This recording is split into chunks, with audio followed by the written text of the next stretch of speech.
And welcome, brothers, sisters, working class heroes. This is The Rick Smith Show. Thanks so much for being here tonight on the big program. Lots to get to, lots to talk about. Teachers marching in the streets, taken to their capitals. Wow, oh wow, and in the reddest of red states. And I got to be honest, I look at this with some bit of hope, some bit of maybe the future won't be as bleak as some predict post-Janus. The Supreme Court case, Janus versus AFSCME Council 31, which will turn the entire country for public sector workers into right-to-work states, which Kentucky and Oklahoma are, and Arizona as well, because it seems that the red states have finally said, there's only so much what we're willing to eat, and we're full, thank you very much. There's only so much until you say enough already. And it's what we're seeing. Honestly and truthfully, it's what you saw in West Virginia. West Virginia gave teachers in other states the courage to step forward and do it because, hey, they were able to do it. We should too. And look, this anger has been percolating under the surface for a very long time. Oklahoma is a perfect example. Like many red states, Pennsylvania even, you could argue, one of those states that did the austerity thing and heavily did the austerity thing while having the, what I like to call the trickle me tax cut fetish. We're going to preach trickle down economics. We're going to give tax cuts to everyone, deregulate. We're going to allow the free market to reign, except where workers come into this. Because I cannot believe how many people are saying, no, public sector workers, teachers should never be allowed to strike. It's bad. And these are the people who are the free market capitalists who believe in free markets only for capital. The idea of workers exercising their right to fold their arms and march in the street and withhold their labor, a free market principle. So all of my capitalist friends, this is what you believe in. Stop with the bashing. Stop now. But I look at Oklahoma. Oklahoma is a perfect example of a state that went down this, we have to cut taxes, this whole fetish of smaller, ineffective, worthless government. Because whenever someone, and I've been saying this for years, whenever someone says, I want smaller government, what they're really saying is they want ineffective government. They want government that can't solve problems, that can only take arrows, can only be the blame for things not getting done, and not have the resources to, actually do anything. And if you look at Oklahoma, this tax plan that they just put out just over the weekend to raise teacher salaries by $6,000 was the first tax increase in 28 years. Stop and think about that. Over a quarter of a century since they've raised taxes. And in fact, what they've done is they've allowed the very wealthy industries like the drillers to walk away scot-free. While doing what? Starving teachers, starving policemen, starving public sector workers. And now they're finally saying, had enough. And what we're seeing right in front of us is conservative ideology. And the thing is these are conservative, so-called conservative states who, this is what you voted for. This is what people in those states voted for. They voted for smaller government, less intrusive government, low taxes, all of that stuff. So you've got an effective government unable to produce the needed educational outcomes that you want, and the reason not having the resources to do it. This is Reaganomics on steroids. This is what 40 years of supply-side voodoo Reaganomics is going to get you. And people are finally saying enough. And I find it amazing that still you get all of these politicians and all of these pundits going, they should just be happy to have a job. Well, they've got a job. And I'll tell you, I've been watching CNN and a whole bunch of news reports. Not only do they have a job, they've got 2 jobs, 3 jobs. The one person over the weekend I read a story had 6 jobs just to try and cobble together an existence. So it's not a matter of these are lazy grifters who are trying to make a little bit off the back of the taxpayers. These are people who work hard. And, well, the chieftains at the top have decided that wages will remain at the poverty level. And good on the Oklahoma teachers to start with. Let me start there. They threw a carrot out in front of them, and the teacher said no. We want 10 grand over the next 3 years to raise our wages. We want raises for all of the support staff, the bus drivers, the custodians, all of those people. And we want to restore education funding. We want to bring it up so we can get desks and books and paper and pencils and computers and all of that stuff into the classroom. So the arrow that you hear from the right wing always whenever there's a strike is just those greedy people who want more. Yeah, they want to improve their standard of living. They are the lowest paid teachers in the entire country. But they also want to make sure that that educational opportunity, that once in a lifetime shot kids get at an education, is possible. And all of the resources needed are there. So good on them for that. Now, it's one of these moments. There was a quote in one of the articles, and I forget, I think it was a New York Times article, or it could have been on Washington Post, I don't remember. But one of the people said that when they saw what happened in West Virginia, it gave them the courage to stand up. Because, you know, they basically, their unions have become so weak that, you know, many of the teachers have absolutely no faith in them whatsoever. And it got me to thinking, post-Janus, this is what the rest of the country is going to live under. Places like Pennsylvania, places like New York, like California, you know, places that have strong collective bargaining for public sector workers, they're going to be the ones who are just going to be, well, rude awakening, folks. You're going to end up like Oklahoma. You're going to end up like Arizona. You're going to end up like Kentucky and West Virginia. And look, there's probably a bunch more states where this kind of grassroots organizing is now beginning to fire up. This is what the Janus versus AFSCME case is about. Look at what's happened in these right-to-work states. Look at the fact that unions are well, basically neutered. And, you know, I had a guy on the show a couple of weeks ago. He was one of the organizers of the Oklahoma uprising. And he said, you know, the unions, you know, they're meeting with Republicans and they're, you know, doing all this, you know, wheeling and dealing. And I'm like, yeah, because they have to. And we went over the fact that the membership wasn't there for that. Right now, the membership is out ahead of the unions. And the unions will catch up. But it's the members who always drive this stuff. And this is the lesson. And this is where, you know, I go back to these people being educators and educating the next generation. All of these movements, be it labor, be it civil rights, be it, you know, the sane gun regulation movement, be it the Me Too movement, all this stuff, it comes from the grassroots. It comes from a groundswell of we the people. The institutions, they come along. Because, and this is where you know, the knock against unions are unfair. Because if the membership isn't there, then the unions are just going to be walking by themselves. The members are the power in the labor movement. I know a lot of people like say, no, it's the union bosses. And that's such an idiotic term. It's not. The power is the membership. The power is folding your arms, taking to the streets, withholding your labor. That's the real power. And that's something I think this generation is beginning, at a very small level right now, beginning to learn. And why this in West Virginia, and why Oklahoma, and why Kentucky, and hopefully Arizona, and other places, why it matters so much.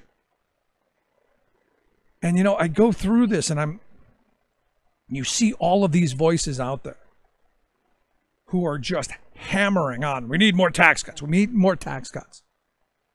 We don't need more tax cuts. We don't need a larger wealth class. We don't need more billionaires. We don't need more dividends for shareholders. What we need are investments in the future. We need investments in our kids' education. We need investments in our infrastructure. We need investments in health security. We need investments in retirement security. And you can go down the list of all the things we need to invest in that we haven't. Why? because we've had to pay homage to the chair.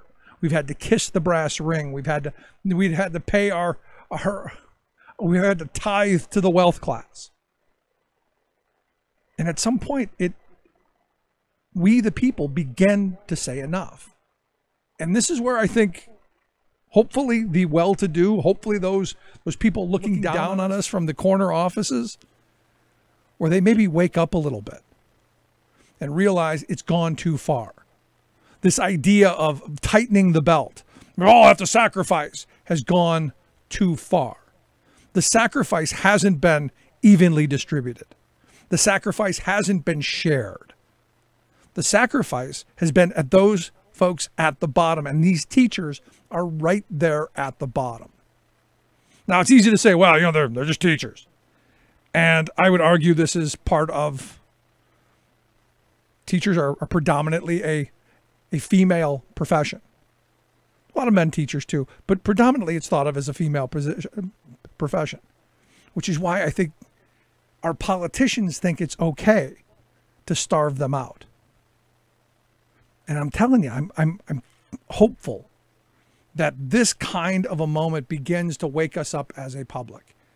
Because I go back and some of the stories that my grandfather used to tell, and some of the old timers that I've known throughout the years who have told the stories of labor's growth and all of the strikes and all of the job actions and all of the boycotts and the secondary boycotts and all the stuff that went into building the most prosperous working class in history. And it wasn't the leader in the corporate office. It wasn't the leader in the union hall. It was the rank and file.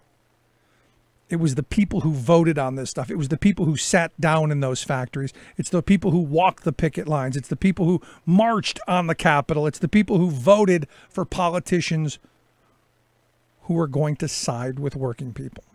And the hope is right now we're seeing a revitalization of that mentality. I'm actually a little bit excited about it. I know there's a lot of talk of, maybe this is what the post-Janus world is going to look like. You know what? Maybe it is. Very, very excited. Going to take a quick break. When we come back, we're going to talk to one of the teachers from Kentucky who was out in the streets today as their governor sought to stick him in the backside.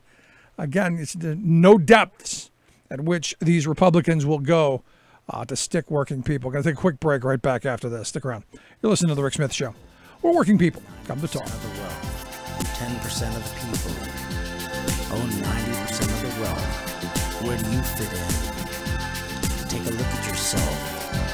10% of the people own 90% of the wealth. Where smart policy and sound investment matters. The Rick Smith Show.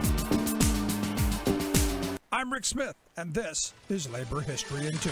On this day in labor history, the year was 1937. That was the day workers at the Hershey candy plant in Hershey, Pennsylvania, sat down. CIO organizers for the new United Chocolate Workers Union reported that anywhere from 2,000 to 2,400 workers were on strike. Hershey was a company town where streets were named Chocolate and Coca Avenue. Housing was built for workers, and the company funded public education and transit service. But the company also sought to monitor and control workers' behavior on their off time and showed favoritism in hiring and wages. The Great Depression created dire conditions even in the sweetest place on earth. Hours and bonuses had been cut. Workers grew increasingly frustrated with production speed up and unpredictable work schedules, all while Hershey still drew handsome profits. The company initially raised wages after meeting with the union, but then laid off the organizers 3 months later. That's when the workers shut off their machines and occupied the plant. The company refused to negotiate unless the workers left. By April 7th, dairy farmers became incensed at the loss of income. They mobilized with anti-union company forces to storm the factory and drive the strikers out.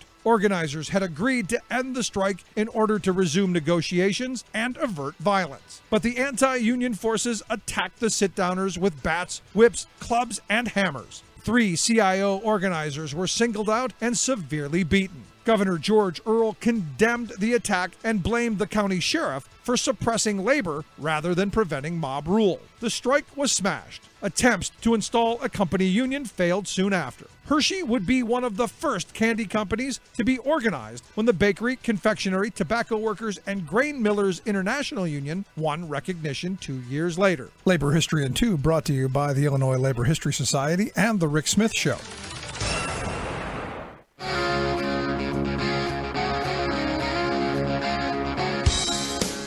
Yes, it is all about the children, even after they're born. Rick Smith. Silent teacher, hold my hand, lead me to the promised land like gold. Silent teacher, please define, is ordinary life, it won't be me to find it, me to find. Welcome back to The Rick Smith Show. Check out the website, thericksmithshow.com. Questions, comments, something on your mind, you can email me, Rick, at thericksmithshow.com. Looks like we're having a little trouble getting our Kentucky guest on the line, working on that. Do want to move along, though. Here's the thing. You look at this trickle-down tax cut fetish that's been going on. And it's really, honestly and truthfully, it's harmed all of our institutions. It's harmed education. It's harmed healthcare. It's go down the list. And what it's done is it's robbed we, the working people. It's taken from retirement. It's taken from our savings. It's taken from our ability to consume at levels of past generations, which slows down the economy and creates more debt if we do. There's all of these problems. And look, the wealth class gets that. And they know they've got us. And we see the same movie over and over again. We just keep seeing it. And you think about right now. Right now, if you buy the Donald Trump statement that this is the strongest economy ever in the history of the world, why would you now give tax cuts to the very wealthy? Why now? If this is the greatest economy ever, and tax cuts stimulate jobs and create jobs and heat up an economy, because that's the argument. We need tax cuts to heat the economy up, to get people to invest and to create more jobs. If unemployment is really actually at the lowest it's been ever in history and things are wonderful and fantastic, why tax cuts? Right now is where we should be paying off all of the debts that we accrued during the Bush recession. All of the money that we spent to fund unemployment compensation, all the money that we used to bail out the banks, all the money that we used to bail out this industry or that industry or the wealthy, or go down the list. Right now, we're somewhere around $15 trillion in hock. And according to these 5 senior fellows and economists at the Hoover Institute, a very conservative, free market ideological think tank over at Stanford University, these 5 are saying, hey, this year, because of the budget, our deficit is going to reach $870 billion, a 30% increase over last year. And again, you go back to what we learned in economics course. When times are bad, you borrow to help prop up the bottom, to get the prime the pump, to get the economy moving again. That's the idea. When times are good, you pay your debt down, so that when the next time comes, you'll have it. I mean, that's the mentality. And it's like any kitchen table. If you have to bring this back to kitchen table economics, makes sense. When times are good, you squirrel a little money away for a rainy day. Got that rainy day fund. Everyone's got one. Everyone's got a coffee can, bank account, whatever. When times are tough, you pull into that a little bit. Helps you get through the tough times. So that when times are good, you think about it again. I better squirrel a little money away because I know it's going to rain again. We're going to have another recession. It's going to happen. We have one about every 7 to 10 years. A little more frequently here recently, but we've always had them. So now when things are really good, that $1.5 trillion we gave away probably should have been invested in other areas like paying down our debt, because as interest rates go up, and they are, our debt's going to balloon because we owe money on those things. And as interest rates go up, obviously you have to pay more for it. So I go back to these 5 economists who are saying, look, we're going to have this huge explosion of our debt. They write, from this point forward, even if economic growth continues uninterrupted, current tax and spending patterns imply that annual deficits will steadily increase, approaching $1 trillion mark in 2 years and steadily rising thereafter for as far as the eye can see.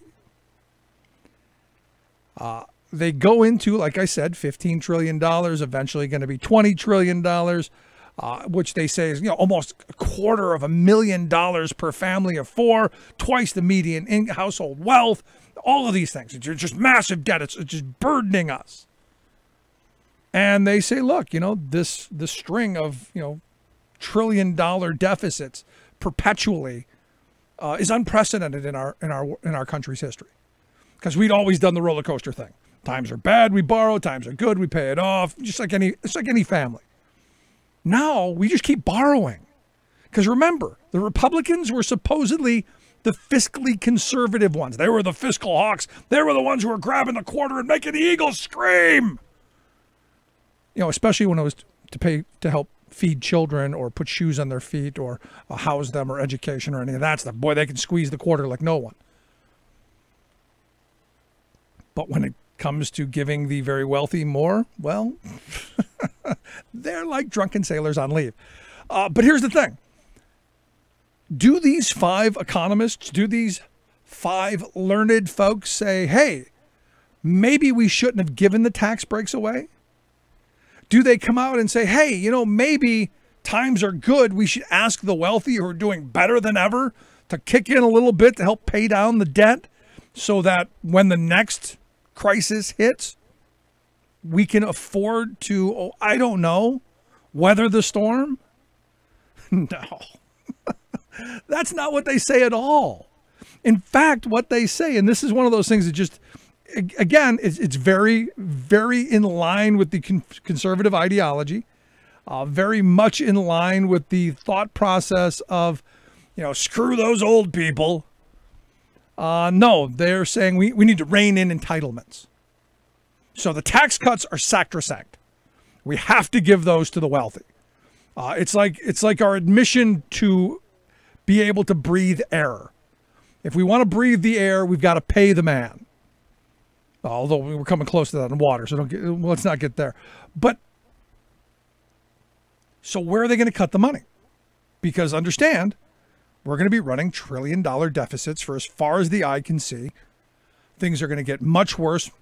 We're going to be unable to meet our obligations. There's all of this horror stories.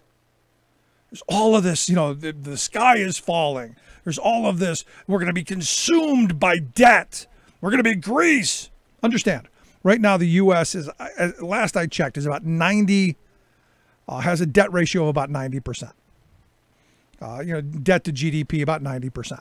Greece was in the 600s. So when you say we're going to be like Greece, we got a long way to go before we get to Greece. So maybe why don't we practice a little sanity now before we get to be Greece? And because understand how Greece got to be where Greece is. They let the rich people not pay taxes. Only their politicians were weak because they wanted to get reelected. Ours don't seem to matter. They kept the social safety net in Greece and didn't bother collecting taxes to pay for it. That's how they got into the mess that they're in, along with a whole bunch of other stuff. But that's a big part of it. So here, what our 5 learned folks are saying is that, well, we need to rein in. We need to rein in the massive entitlement spending. And we need to go after things like Social Security, things like Medicare, things like Medicaid. Because those are the big ticket items. That's what we spend a lot of money on. In fact, we spend almost $1 trillion on Social Security. Now, understand, that's all money that was already put aside. That's money that was already out of the budget. It's already there. Doesn't cost us anything. But they love to throw it out, and they love to say it's an entitlement. And you're damn right, it's an entitlement. I'm entitled to it because we paid into it. And in fact, what's happened over the last several years, and look, this is where I hit Obama as well. The fact that there wasn't a cost of living adjustment for several years began to starve Social Security as well. The idea of going to change CPI was a horrible idea. The idea of somehow shrinking the benefit, pushing that further down the road is another idiotic idea. We could solve these problems immediately. Scrap the cap. Why is it that we have people in this country that by lunchtime on January 1st have paid everything that they're going to pay into Social Security? Because they make that much money. Explain that to me, because I don't get it. To me, Social Security is anti-poverty insurance. It's anti-poverty insurance for the entire country. Not just for the very well-to-do to be able to squirrel a couple of bucks away and, get away from having to pay anything. Medicare, about $500 billion, a little over $500 billion a year we put out in Medicare. There's talk of more privatization. There's talk of more cutting that. And again, who's that going to affect? The most vulnerable. All of these attacks that we see from the learned folks are not asking the ultra wealthy to contribute more. It's about tightening the belt. It's about more sacrifice, shared sacrifice. And where are they talking about cutting? Food stamp programs, always one of their top ones. Yet you look at food and nutrition programs in this country, about $90 billion a year. And you go, well, that's a lot of money. It is a lot of money. But you look at the fact that we just gave $1.5 trillion away to the very wealthy. And it's amazing stuff.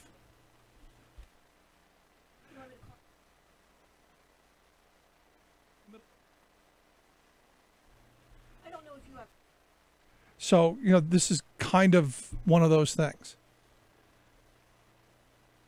And I look at, again,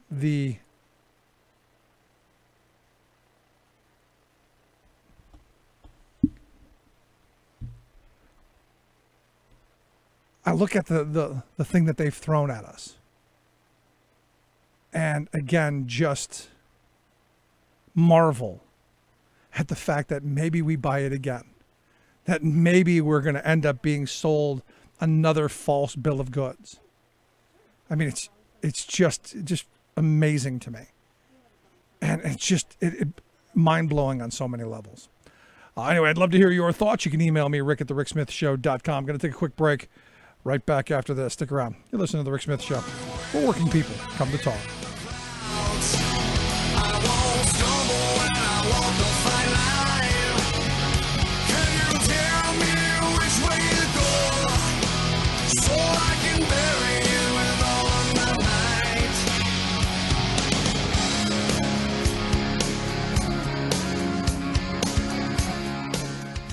I'm Rick Smith, and this is Labor History in 2. On this day in labor history, the year was 1917. That was the day that Montana Republican Jeanette Rankin was sworn in as the first ever woman elected to the U.S. Congress. Her mother was a school teacher, and her father was a rancher. On her victory, Representative Rankin said, "I may be the first woman member of Congress, but I won't be the last." Rankin was dedicated to the causes of women's suffrage and improving social welfare, especially for women and children. She was also a staunch pacifist. She was one of only 50 representatives who voted against the United States' entry into World War I. Her stance cost her politically. After one term in the House, she ran for the Senate but lost. Losing her place in Washington did not slow Rankin down, however. She became the field secretary for the National Consumers League, a post she held for 3 years. Working from the famed Hull House, she traveled around the Midwest, speaking for women's rights and workers' rights. She lobbied state legislators to support minimum wage laws and to reduce the long hours required of many workers. She was a major advocate for the Child Labor Amendment. This proposed amendment to the U.S. Constitution would have required Congress to regulate all labor by children under the age of 18. 28 states ratified the amendment, but it never reached approval by 3/4 of the states required to amend the Constitution. In 1941, Rankin returned to Congress. There she continued her dedication to pacifism, where after the attack on Pearl Harbor, she cast the only no vote on the U.S. entry into World War II. the very unpopular vote effectively ended her political career. Labor History in 2 brought to you by the Illinois Labor History Society and The Rick Smith Show. For more information, go to laborhistoryin2.com. Saving work in America, one show at a time. The Rick Smith Show. Rebels away, though heavy our hearts shall always be. No ball or chain, no prison shall keep rid of rebels of the sacred heart. I said no ball or chain, no prison shall keep rid of rebels of the sacred heart. Welcome back to The Rick Smith Show. Check out the website, thericksmithshow.com. Questions, comments, something on your mind, you can email me, rick@thericksmithshow.com. So in Kentucky, you had folks out into the streets. This is another one of those scenarios, as we've been talking about, where you've got this assault going on teachers, budget cuts, pension changes, all of this stuff aimed at, starving out and more austerity and more cuts so that you can, give more to the very wealthy. And it's just, it's mind-blowing to me. And it's about time that people have taken to the streets, and about time that people have said enough is enough. And I've got Jason Griffith on the line. He's a Kentucky school teacher. He was one of the folks out in the street. Jason, thanks for taking time for us. Oh, thank you for having me on, Rick. So walk me through what happened today. I understand the governor, kind of sticking it in your backside. Oh, boy, you're being very generous. Today is not nearly as disastrous as last Thursday, but, today was, just as bad, too. I don't know if your listeners are aware, but on Thursday of last week, there was a sewage bill that was going through, and the last few minutes before it went out of committee, they attached 291 pages to it, which basically was a pension change plan. It was a mule bill, and they stuck this in the last few minutes before it got out of committee. It went to the Senate, the House first, which voted it in, and then, the Senate or the House Minority Leader, Rocky Adkins, tried to have it tabled, but he was overturned because he was in the, there weren't enough votes. It did not have an actuarial analysis. It did not have the required number of reads. There was no transparency in it. They literally tacked it on at the very end, a sewage bill. Believe it or not, a sewage bill. And it passed through the House, and about an hour and a half later, it went to the Senate, and it passed in the Senate. So they violated constitutional law in Kentucky. They violated the inviolable contract, and, they didn't have the required actuarial analysis. They didn't have the required readings either. The state attorney general today was supposed to have filed a suit against the General Assembly for doing just that. I'm not sure if that happens today or not. So on Friday of last week, we had a lot of schools in the state. They just got sick. A lot of teachers got sick on Friday last week because, we can't strike. It happens when your pension gets stolen from you. It makes you sick. I get it. It kind of does, because they put new teachers in a cash balance system. They took away the defined contribution. There were a lot of punitive things in there. Not to say, and the thing was, it was part of Senate Bill 1, which never made it out of committee because it was a piece of garbage, and it actually cost the state more to do that, to put people into different programs, but that didn't go along with the playbook for the governor. So, at any rate, that was Thursday last. Not just your governor either, Jason. I mean, we went through this. We went through this in Pennsylvania a couple of years ago, where the guy from the American Enterprise Institute testified before our legislature, saying that they wanted to do away with the defined benefit plan, institute a defined contribution, and then hold multiple plans and do all of the stuff that you're talking about. And he agreed that it was going to cost much more money, but ideologically, it's what they believed in and why they should go forward with it. Right. Because it's quote-unquote making government smaller, or it's quote-unquote making government more efficient, which is complete BS. Because, whenever they say they're going to make government more efficient, what they do is they'll have 7 people do the job of 10. But they also privatize that. So that 30% they're saving doesn't seem to come out of the budget. It stays in the budget. It just goes to somebody out of state where somebody else manages it. So, yeah, and I'm sure you hear these things too, you know. Today was equally bad. House Bill 200 was passed, and Senate Bill 366. House Bill 200 had just enough crumbs in it to add a little bit more school funding, just to kind of spin it to say, hey, look, we're giving schools money, when in fact in Senate Bill 366 they went and they added a sales tax. They increased the sales tax. They added a cigarette tax of 50 cents. You know, of course, all these things hurt working class people and people in poverty. You know that. And they gave in some incentives for corporations today and some tax cuts to them, to top earners. And then on the back end of it, added to any pensioner with a state pension, if you make over $31,100, you're now taxed on that in the new plan. In addition, any employees who had any bank days, they lose those bank days after December 31st this year, and it's no longer also calculated as a part of your pension.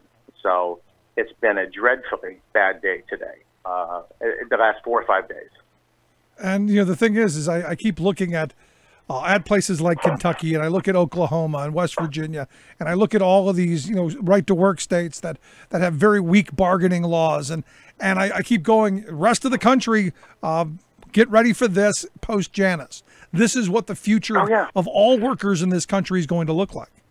Oh, it's unbelievable. There's a playbook. You know what it is. It's, in fact, you know, when our governor, Bevin, you know, who's using the Kansas playbook, who's using the ALEC playbook, when he campaigned for governor, he used a platform directly from, I think, page 17 in the ALEC book. I mean, it was word per word, and we found it. And he was telling how he was going to move people and save pensions, and they're not saving pensions, they're gutting them. And you know as well as I do, Rick, you can't fund 2 different pensions at once. You just can't. You simply can't do that. You know, we can't afford to fund the one pension as it is. How can we afford a second one? So, yeah, but you know, it goes back to that mentality of in order for us to save it, Jason, we have to kill it. In order for us to save it, we have to destroy it. It's very Orwellian. Exactly right. And the other thing is, you know, there were significant bills brought forward, House Bill 41 and House Bill 42, which would have allowed for expanded gaming. And the bills were written in such a way that those entities would be taxed heavily. You know, we have the lottery here. We have the Kentucky Derby here in Kingland. We have horse racing, and they have their own mini casinos. How they get away with it, we don't know, but they do. A lot of it has to do with historic racing. There were laws made for the horse industry. You know, we have chicken fights that they don't seem to crack down on. We have illegal bingo halls that happen all the time, but yet if we have expanded gaming, that gets in the way of the governor's narrative, you know, because he doesn't want money for the pension plan. He doesn't want it for the state retirement system, because having money for it means that fund is solvent. You know what I'm saying? And you have to continue with that. So you're right. No, I mean, you can't have a crisis if you don't have a crisis. That's exactly right. Well, actually, there isn't a crisis right now. I mean, it's underfunded for sure, but every state, every municipality, you have some level of debt. Sure, and that has to do with the fact that for decades they underfunded it. And then you had the big Bush collapse in 2008, which finished the rest of it off. And we didn't add more money to it. We didn't bail out the pensions. We bailed out the banks, boy, but we didn't bail out the working people. That's exactly right. You know, it's kind of like when somebody goes default on their home. Well, I'm sorry, you should have managed your money better. But you know, and that's the way the market system should work. You know, if somebody doesn't manage their money well, you lose that. But for whatever reason, for big corporations and banks, we can bail them out because it's good for America. It's a double standard for the American working class. It just is. Now here's something too that hasn't been getting a lot of press. There are some people with the retirement system here in the state that have been replaced by our governor. So he has his appointed board for the retirement system board, and they are suing the state of Kentucky and naming some people because the state of Kentucky, going back several years, has been taking money from KRS and investing them in hedge funds of funds. I'm not sure if you know too much about those, but there's no transparency in those. No, and the problem really is, risky. they're very risky, and some of these managers have been claiming 20 to 40% of return of profit on that. So instead of reinvesting in the state, they might be pocketing upwards of 50 to 60, 70 million dollars a year off of taxpayer money. There is a lawsuit to bring that forward, and the Wall Street attorneys and some of the legislators here in the state have hired 59 Wall Street attorneys and have asked for a gag order so that that does not come public. And it's not being covered for whatever reason. But and I think if you were to actually look at a lot of the investment programs in different states, you would see this same sort of hedge funds of funds and dark money coming in and out of state government. Hard to track. There just is no transparency. And this is one of the reasons that I'm against the idea of privatizing it, because then you'd have no right to transparency whatsoever. But, and this is the thing that bothers me, Jason, because I'm a believer in state pension funds. I think we could actually use them to do an awful lot of good, not just for teachers and public sector workers, but for all workers. It's these kind of scenarios. It's people like Bevin. It's the Republicans who have run these things into the ground because, hey, government can't work, that have really given it a bad name and have turned, I think, people kind of against the idea because they've seen how bad government operates when you have people who don't believe in it running it. Right. I read a great article several months ago about our distrust in government, and a lot of it has to, goes back to the American Revolution and how we, were against that sort of oligarchy type of, where all the wealth was ruling and we couldn't trust the government, so we had to break away from government. But what we fail to forget, we have very little institutional history because none of us are 250 years old. The same scenario is now playing out. All of the people that have the money are now making the decisions for our country. So we have the same thing again. So we do need that revolt against that. We need to better educate people. And these are very complicated things to understand, because it takes due diligence and looking up where are we getting the money from this. We follow the money. Who's funding this person? What do they have a stake in it? And we hear this all the time. And and Ronald Reagan was always said this. The government's a bad thing, and yet it's all of these other people that are employed by the government, they're somehow good. So you can't have it both ways. We were at the Capitol today, and I was looking at all those wonderful people that work to keep our government running, whether there was a 65, 70-year-old female that was a receptionist, wonderful lady. I'm sure she counts on her pension. She's worked there for 35 years, she said. And just people that really make things go, whether it's cabinet members or transportation department or social workers or defense investigators or defense attorneys, anybody that's getting that from the state, and what bothers me too is this whole movement over the last 30 or 35 years, Rick, that somehow a pension is a bad thing, and probably the biggest con that was ever perpetuated on the American public was that, it's better for us to be able to control our own money. Because we could all be millionaires. Yeah, we'd all be millionaires. And we've been blinded by that to think that we can do that. Well, and, what's the fox try to do with the sheep? Tries to get one off by itself. And that's basically what we've seen. We're the sheep. Wall Street, they're the foxes, and they can pick us off one at a time. When you come together in a huge defined fund, it's a lot harder to rip off. It's a lot easier to rip off a few people, everybody a little bit, than one entity a lot. When we talk to our parents and grandparents, and they worked for GM, and they worked for Chrysler, and they worked for Sears, and they worked for all of these American corporations, they had defined benefit programs, because they had honest people running them, and they said, look, these people have made us millions and millions, in the 40s and 50s, mind you, and we owe something to them because they have helped us build our wealth. And we've gotten to this thing this last 25 or 35 years of just, I have to get as much money as I can. I thank you for your time, but I'm going to pay you. I'm going to do for you the minimum that I can. And it's just a greed society. And instead of looking at people and saying, hey, we can lift everybody up, and I would disagree with anybody that says that we're doing better now. I think as a society, we were doing much better 50 years ago. So, but here's the thing, and this is where I may push back a little bit. It wasn't that you had benevolent people, especially on the corporate side, who were doing wonderful things for their employees. It's that you had some balance. You had labor leaders. You had people you had joint committees of labor and management who were watching this stuff, who were watching their interests.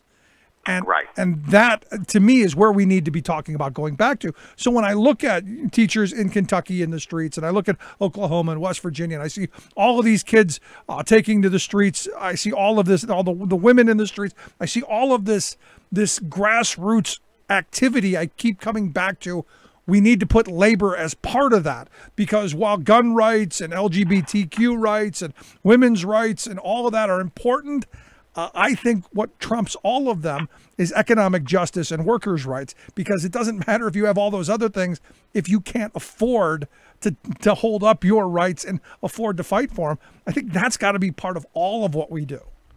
Oh, that you hit the nail on the head.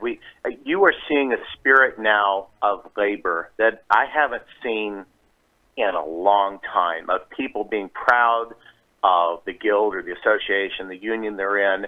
And because, and this scares people that want this. Oppression is scared by solidarity. It just is. Because no matter how much money big corporations or people that finance them have, they can only buy so many votes. They only have one vote themselves, but people collectively have a lot of votes. And that's exactly why this year in Kentucky we have 46. We have 46 candidates who are running. They are either were teachers or are teachers who are running for either state representative or state senate. And it's remarkable because we don't usually see that. We usually see attorneys, or we see people maybe in real estate, or maybe some people who might be financially independent or might have the time, they might have some time where they can do that. But there has been such a pushback this year that we have so many educators that are filing because they said, look, this is affecting us completely. We've been pushed far enough. We're 48th in this, we're 47th in this, we're 49th in this, and they're finding their voice. And I'm telling you, it's pretty remarkable. No, and it's important. It's about time. It's something I've been screaming about for a decade now. That has to happen. And it's that sense of, almost, I've got nothing left to lose. I mean, you keep hearing all these stories, and I'm sure you see people, and maybe yourself. You've got teachers who are working 2, 3 jobs to make ends meet, and we hear all the stories in the media how horrible it is that they have to, and all of this. And I'm going, yeah, part of that is, it's horrible. But what about the institution of education that's being starved, and these kids who aren't going to get the education that they only got one shot at getting? Oh, you're exactly right, and there is so much political emphasis right now from these same groups that want to defund education because they want to privatize it. Let's just be honest. They want their hands, they say government's bad, but they want their hands on government money. It's corporate welfare, but done through state money.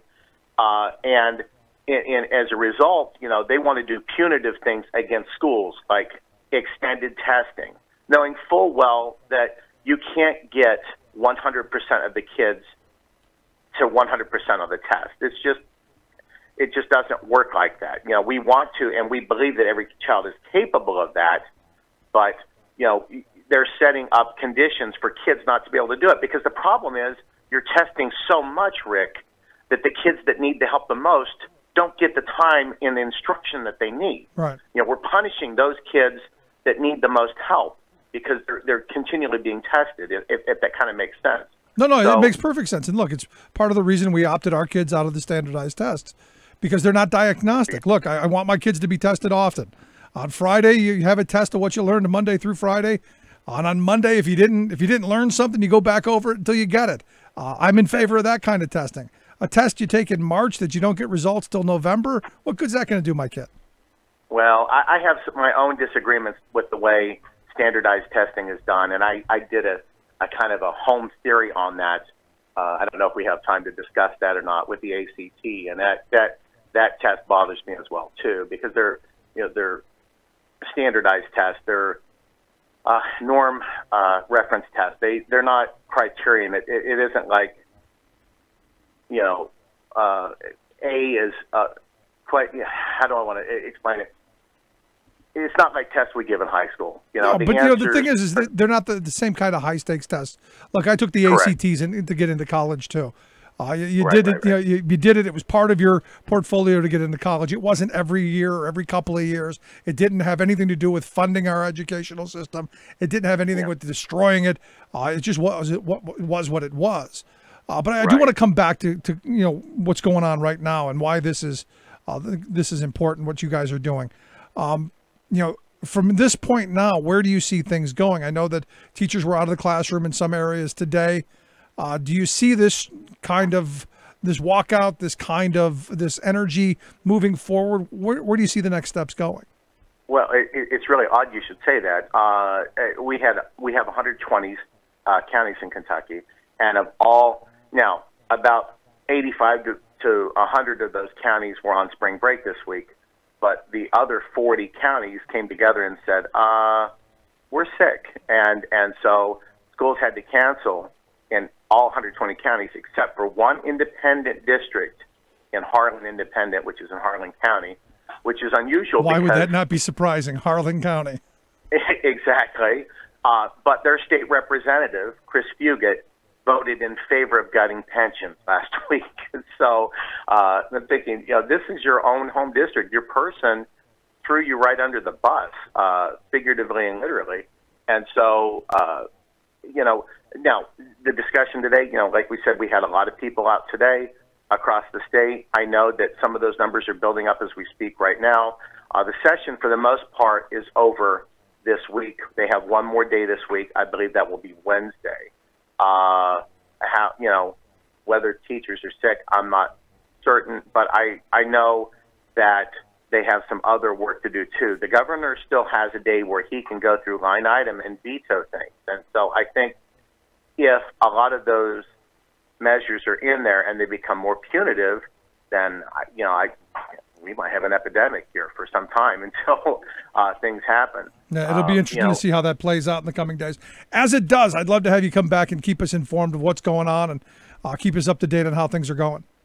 Well, I'd be humbled to be back, and I enjoy your show, and I enjoy the format, and you guys are really making a difference for people. Just keep it up. Jason, I appreciate the time. Thank you so much, man, and keep up the fight. Thank you so much. Thanks so much. Good stuff, Jason Griffith, public school teacher there in Kentucky. Just an amazing time. Gonna take a quick break. Right back. Stick around. You're listening to the Rick Smith Show. We're working people. Come to talk. Creeping through the door. It's desperate times, so desperate measures we explore. Marching on the Capitol to lobby leaders for involvement. 3,000 people screaming out, "Where's our government?" Lawsuits and arraignments, members under company surveillance. Public divided, either they love us or they hate us. Profit billions off our back, and it's still not enough. They should have took into account that we never give up. We'll be here one day longer. One day longer. The people's voice is stronger. We work hard for our money, we work hard for respect. Keep fighting for these rights for generations, it's next. One day longer. One day longer. The people's Your working class radio experience, where hard work, common sense, and rational thought are a reality. The Rick Smith Show. The world keeps telling me to get a grip or I won't last. Gotta break away from solitude and let go of my past. I've never found it easy to change my stubborn ways or to gain perspective, throw away those soulless days. We have struggled, we have prayed, we're still searching for something more. We have struggled. Welcome back to the Rick Smith Show. We still pray. So the big news today has been the Sinclair Broadcasting. Evidently, they want all of their anchors across the country and all of their stations to read the same propaganda nonsense. And the outcry is, well, why would they do this? Why would these journalists put up with it? And understand, they don't have unions. And I keep coming back to how important having a mutually negotiated contract really is, how important that is. Having a bargained contract. And the reason I use the word bargained contract is because all of these anchors have contracts. They just weren't bargained. I guess if you're at the top of the game making millions of dollars, you have the ability to tweak your contracts. But most of your local TV anchors, they're making a reasonable amount of money. They get a little bit of local notoriety. They're the local famous people, but their contracts are horrible. And a former Sinclair journalist, sent out screenshots of his contract, or of their contract. I don't know if it was a man or a woman. And he said, look, I couldn't leave, couldn't quit, couldn't, fight against what was being presented to me because my contract. And I was looking over, the part about if they were to leave, voluntarily. And I gotta be honest, I've not seen this before. This is one of those things that I've not seen. And I've looked at a lot of contracts. This is one that I've not seen. If you leave under this contract, if you quit your job for anything other than what's laid out, like dying, if you die, then you're exempt from the penalty phase. What they say isn't a penalty, by the way.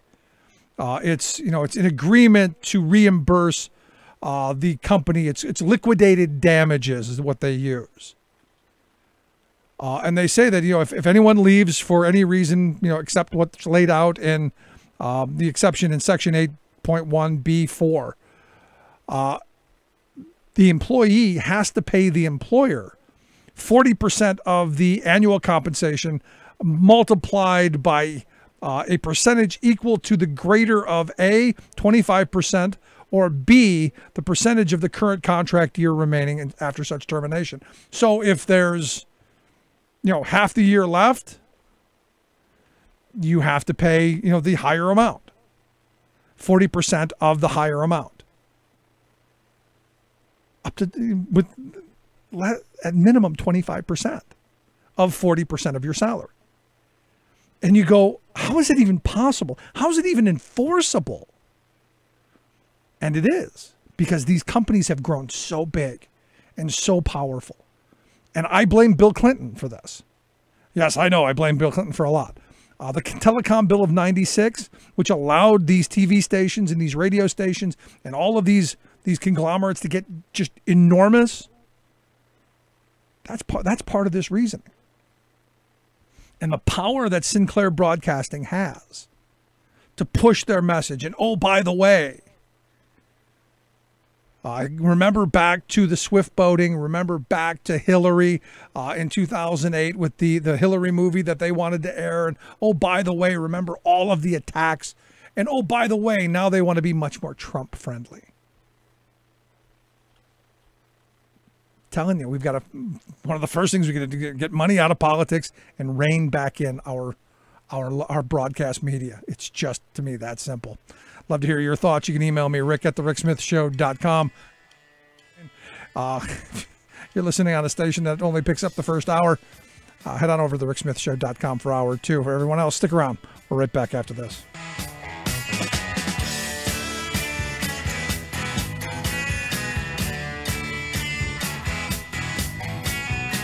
Controversial, thought-provoking, opinionated.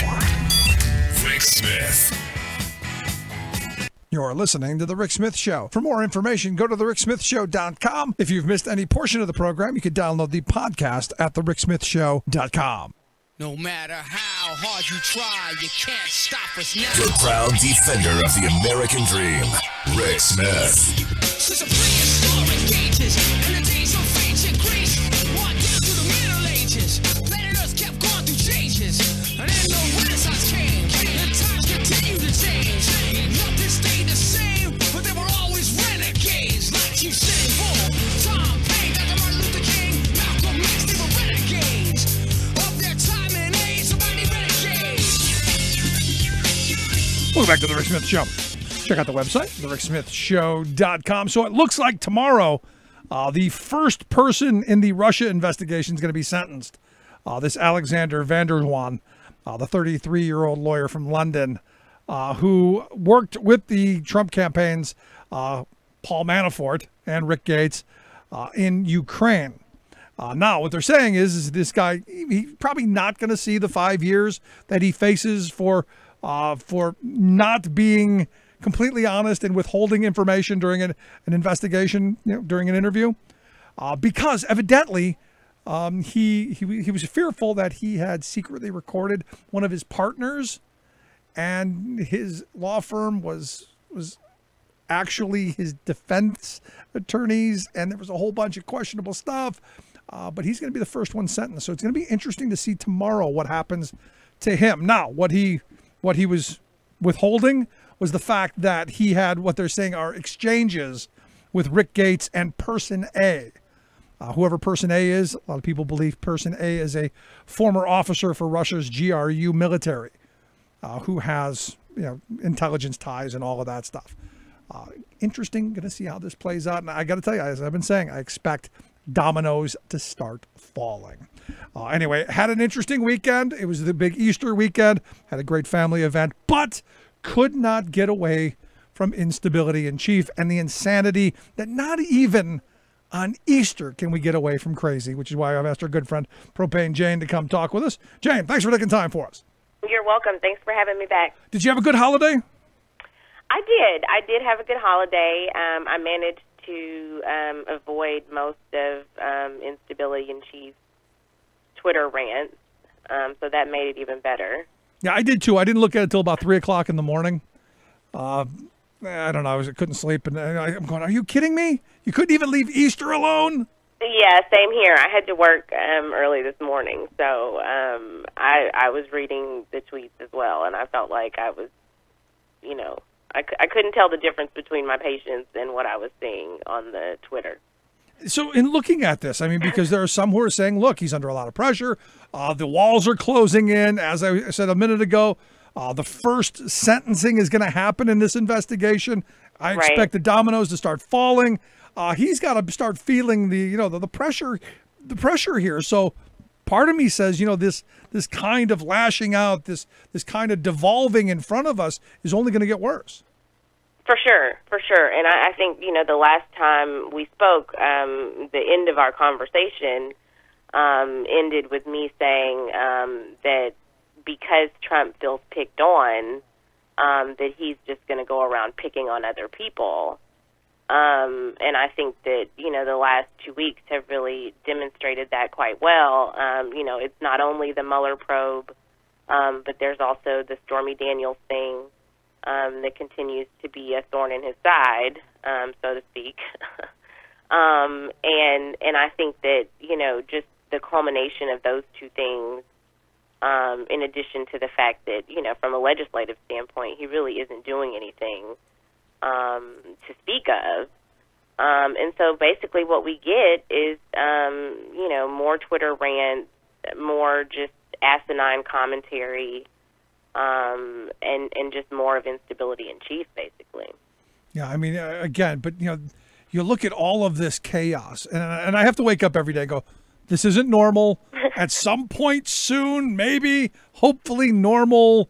Because I got to be honest, I pine for the Obama years. Now, look, I had my problems with some of the things that Obama did or didn't do. Yeah. But I got to be honest, it wasn't every day that I was going, oh my God, is it going to get worse today? Yeah, and I think what's so sad now is that even like the easy layup, like obligatory presidential things, like an Easter egg. Exactly. I mean, that should be like just a slam dunk. And unfortunately, he couldn't pull that off. He actually couldn't even remember the name of the White House today. And so, even when he was sort of, just like meeting with the children, the reporters are there trying to like shout questions at him about things that are in the news, because he hasn't done a press conference in 13 months at this point. And so they were asking him about DACA.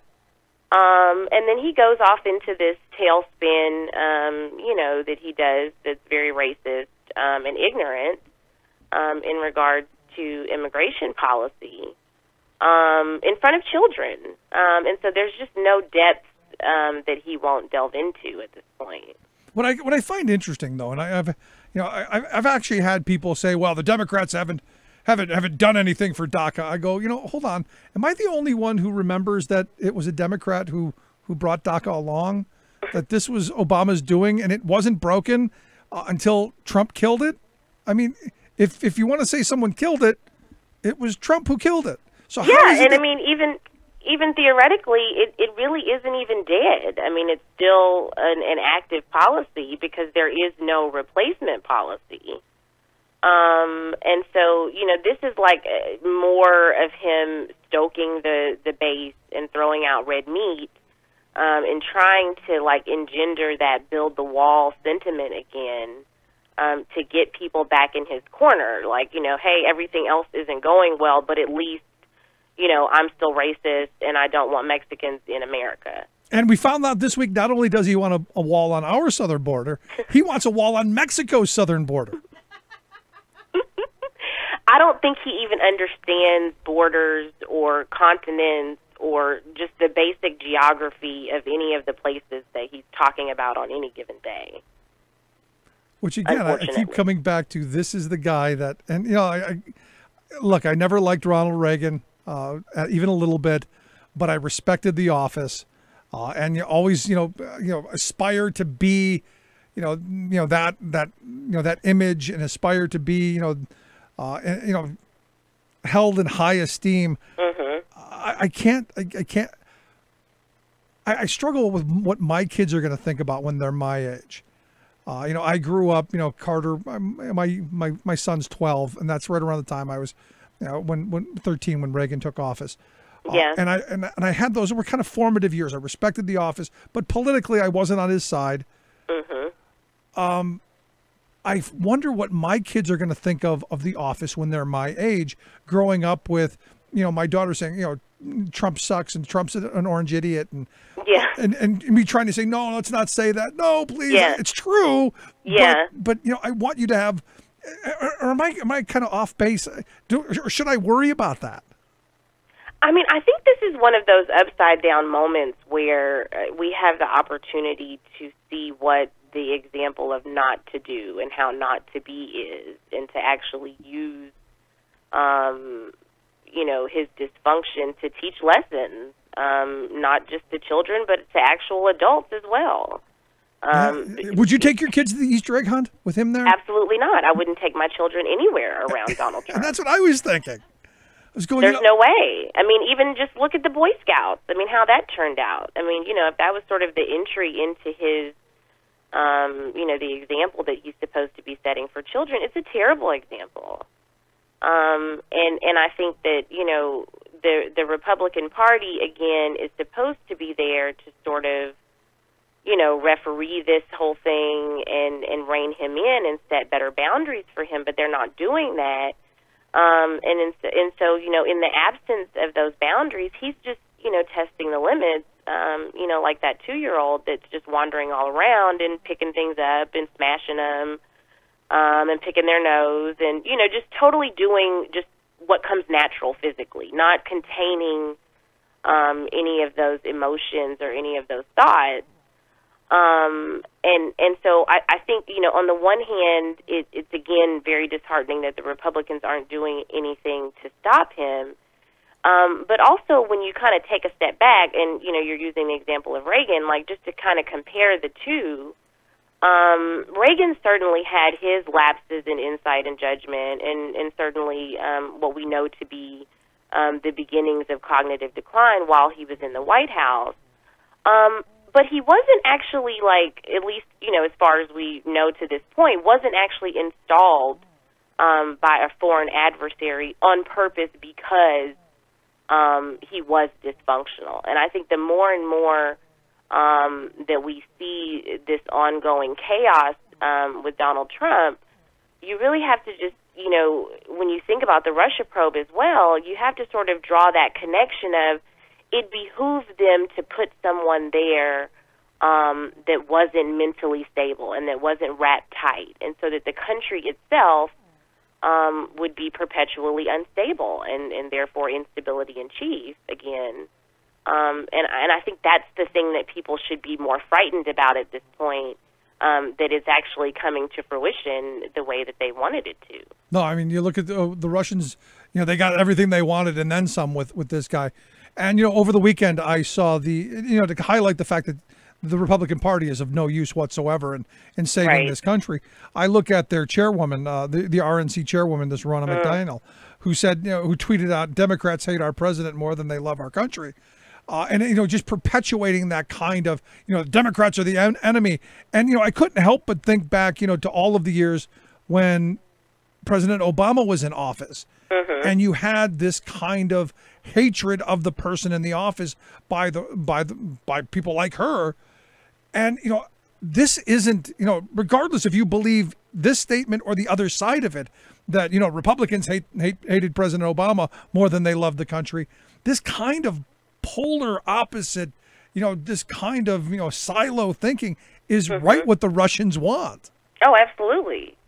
And sadly, it also is unfortunately what the Republicans want. And, I think in the 2016 election, there was this sort of dichotomy there, that I do think that Hillary Clinton tried to capitalize on in terms of, naming her campaign Stronger Together, and this idea of love winning out over hate, because the Republican Party for, decades now has really capitalized on the bigotries and prejudices and just outright hatred that its base has for other people, and that's other people here in America, whether it be they don't like their ethnicity, whether it be they don't like the language they speak or the religion that they practice, or, who they choose to love and want to marry, or how they want to raise children.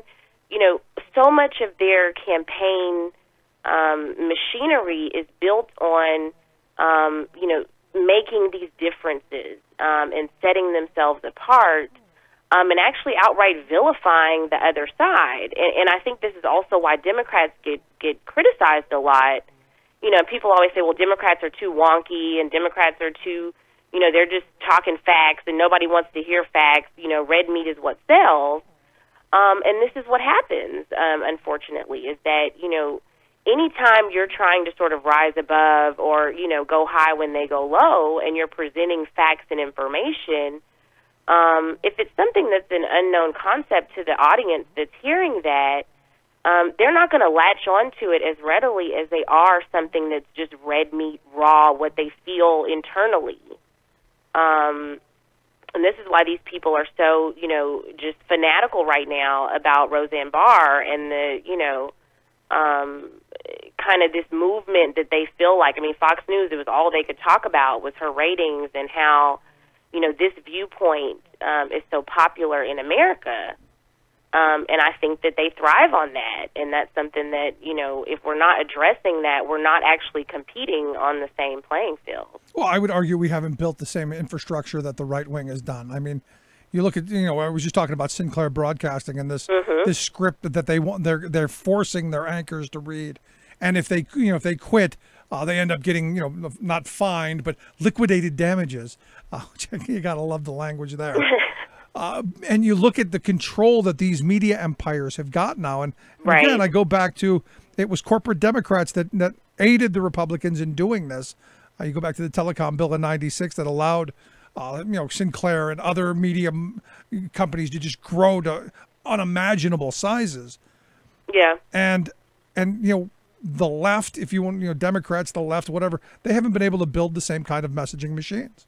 Yeah, and again, it's very difficult, when you take the example of, for instance, of immigration policy, that when you actually compare, getting down to the nuts and bolts of, what does it mean logistically for these people to be able to stay in the country, and what are the benefits, and, economically, what are the downsides to us deporting all of these people and not having, a next generation to help us compete globally, you know, there are people who are tuning into the television to hear their hatred reflected on television. And so something like Sinclair, you know, they've been showing over the last couple of days these clips of all of the, you know, people saying the exact same thing from these local news stations that are on the Sinclair broadcasting network.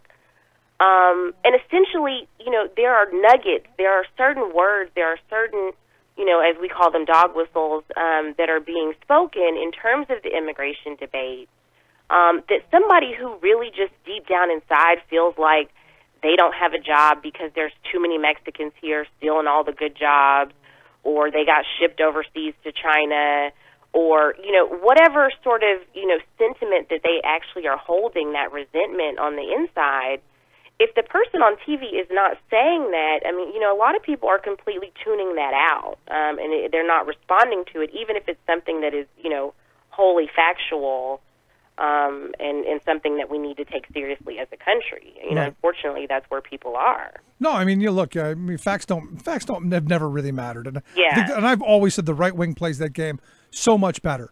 As where Democrats or liberals, you know, try to be more cerebral and, you know, in talking matter of fact and matter of policy and how do we get things done. Republicans have always talked in narrative and feelings. You know, it's always been, you know, and they've always tended to remain at the lower level of Maslow's hierarchy. Yeah. You know, the fear and the, you know, the self-preservation and, you know, never mind self-actualization. We're down Right. there in the muck. Yeah, and that's exactly what Trump is doing. You know, just to bring that full circle, Trump is in that muck. You know, he is that aggrieved person who is constantly, you know, just in these spats with people and just having some huge, overwhelming problem with the way things are going, and has to raise hell about it every day. And there are people that, you know, are low information enough to just be as, you know, ignorant and angry as he is. And they're just happy that he's out there, you know, speaking up for them and being just as incoherent as they unfortunately are in their daily lives. Yeah, I heard it all during the election. You know, he talks like us. Yeah. And I had a guy go, "Yeah, you're right. He's stupid like you. You know, stop it. You want better for our country." And it just no. Yeah, but I think wanting better for our country also requires that actual onus on the individual and each American to treat their fellow Americans, you know, in a way that they would want to be treated. And just at the micro level, that is just so difficult for people to do because, unfortunately, our society is still stratified by class, and it is still stratified by race and gender and sexual orientation. And so there are all these things that pit us against one another that, you know, unfortunately, I think people are so susceptible to that message. And again, it's why Russia was able to influence our election the way that they did. Yeah, let me ask you, do you think conservatism is a mental illness? I mean, there's part of me that goes, you know, I look at the last couple of presidents. You know, I look at, you go to Reagan, H.W. Bush was kind of a, you know, he was kind of, you know, out of the norm. But you look at W, you look at Trump. I mean, we're not talking rocket scientists. We're not talking people who really had a command of policy, not really had a command of how things were done, and you can even begin to question their intellect. And then you look at, you know, Bill Clinton, you look at, you know, Jimmy Carter, you look at Barack Obama. These are, you know, Rhodes Scholars and really bright people and you know, high achievers and all of this stuff. And you go, you know, how is it that, you know, the right looks at them with such disdain and such hatred? Yeah, I mean, I think that there is that feeling of insecurity and inadequacy when someone knows more than you do. And yeah, so but I look at somebody like you. You obviously know more about this stuff than some of this stuff than I do. I want that information. I want you to help us figure it out. That's part of. I think that's part of being curious. But this is why you're not a conservative. Okay. I mean, what they have, what little, sort of studies that they've done about this type of thing, when you actually image a person who identifies as ideologically conservative, their brains in a lot of ways are a lot more rigid and are not able to sort of take on very complex information. And that isn't to say that they're stupid or they lack intelligence or they, didn't go to school. I mean, these are also people that, have college degrees or have, graduate level degrees. But I think that, if someone has a desire to believe something,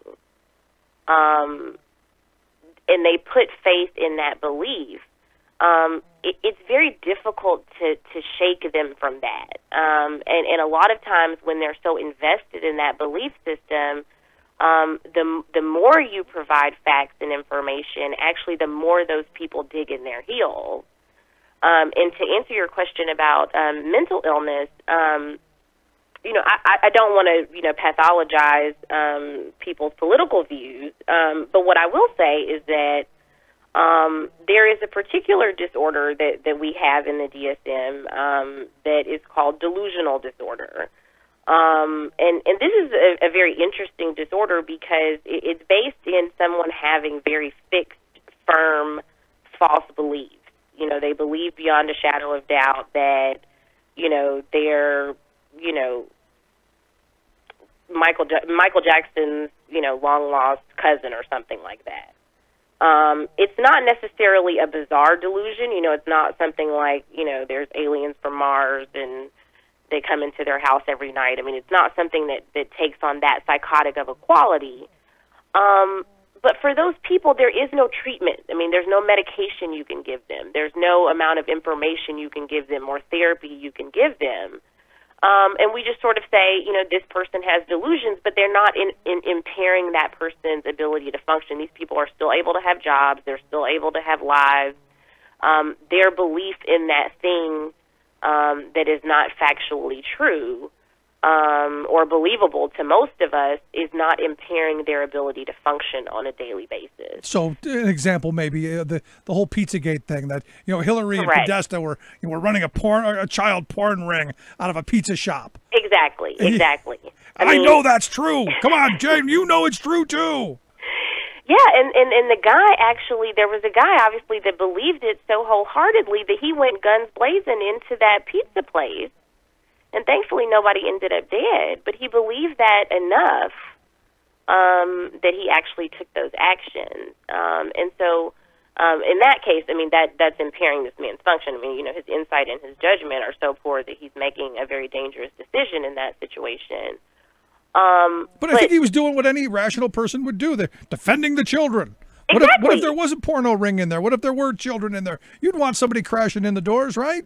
Exactly, and he's believing something that he got from someone he believes to be a reputable person or a reputable source. And ultimately, we know that conspiracy theory led right back to Mike Flynn. Jr. And Mike Flynn's son. Yep. And so basically everybody who suffers from this, you could just say the entire viewership of Fox News, because I have conversations with Fox viewers who there is so much that they know that is not even remotely close to true. Correct, and they've actually scientifically proven. I mean, you can Google this, that Fox News viewers are the most misinformed, uninformed, underinformed viewing audience around. And this is why Fox News is banned in some countries. Because, societies decide we're not going to actually allow brain poison to be going out over the airwaves. And like you said, I mean, that was a very fateful decision that was made however many decades ago at this point to, allow the airwaves to allow this type of, information to get out, this misinformation and miseducation. Yeah, I mean, you can go back to Reagan and the ending of the Fairness Doctrine. Yeah. And Rush Limbaugh saving AM radio because they were buying into stations all across this country. Mm-hmm. The moneyed interest, and I often tell people, go back and read the Powell Memo, written in 1971 by Lewis Powell, a future Supreme Court justice, who was a conservative Democrat, to be honest. and his treatise on how to save free enterprise was taking over the media, taking over education, writing all of these books, having all of these so-called experts that you pay and you promote and you continue to push out there so that you control the narrative, you control the message. And if you read that and you look at the from 1971 till today, you go, wow, what a masterful playbook and masterful execution.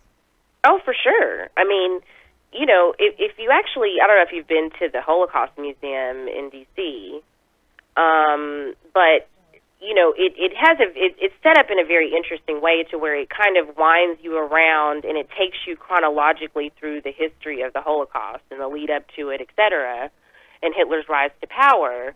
A very large portion of the beginning of that journey that it takes you on is through the fascism and through the propaganda and how media was used to indoctrinate just everyday Germans so that this type of thing would be accepted by a large audience, right? And, we look back today and go, oh, my gosh, how did they let that happen?